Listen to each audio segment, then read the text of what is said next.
Right, so the next trick we're going to do is to look at creating labels. Most often these are going to be mailing labels, and we've got an example of that here with our customer labels. This is built off of the customer table here. So you can see that these all have have the name of the company and the address, including the country. Let's get out of the print view and look at the design view. It is sized specifically for the product, and you can see that it's basically a selection of fields that are just like it just pulls in company name as the attribute, the address, city, so on and so forth. It makes use of the ampersands to create white space between fields when necessary. Do we need to know all this code? No, because we're actually going to use the wizard. And so let's walk through that. Instead of recreating this customer labels, I'm going to do something different for a use that a different use you might have. So let's go to create and then labels. Okay, so the first important thing is you need to know what your product is. It has a bunch of different brands. Avery is one of the most popular ones, but most brands are represented in here. They've spent a long time doing that. Make sure that it has the right one. So you can see if you change these, the product numbers and all that kind of stuff changes. Within Avery, there's a very large selection here. So you'd want to look at your actual product for the product number, double check the dimensions and the number of labels going across the top. We are going to pretend that we have this product number that has 3 across. They're fairly small dimensions that we're going to create name tags, because that is like you're the person that's putting together like the Christmas party or something. I don't know. And there's a lot of people don't know each other, and so you're gonna have name tags. People can introduce each other and talk without being too awkward.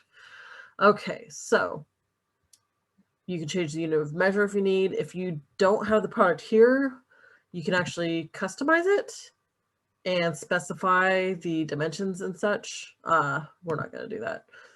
We're just going to use the Avery one here. All right, next. So here you can tell it the different font sizes and stuff. 8's fairly small. Let's bump that up. Arial is too old school. Let's move it to Georgia. We can do colored text. We can say this is our company color, so it's all the labels are going to be that color. Okay, so from the employee table, we have all these different fields. Do you want employee IDs on there? Probably not. What we probably want is like the title, courtesy, give it a space, first name, space, last name.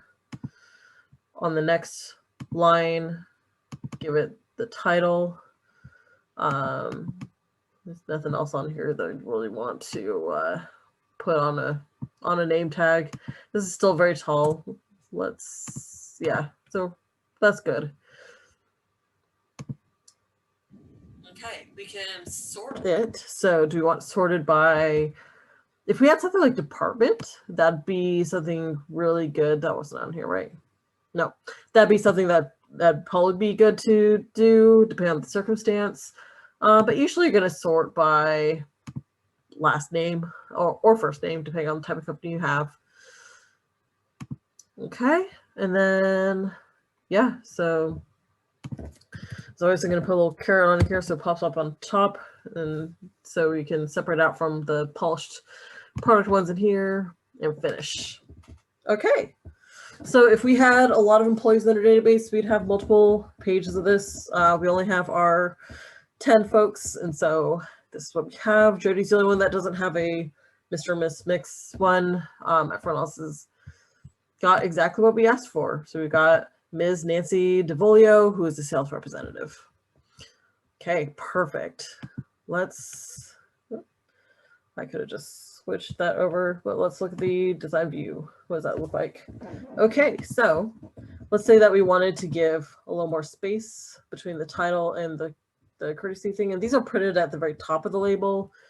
Let's say we're like, we want it kind of centered since we have all that space. Is this one where we have to worry about the changing the white space here? No, because the label size is set based on, you know, the actual labels themselves.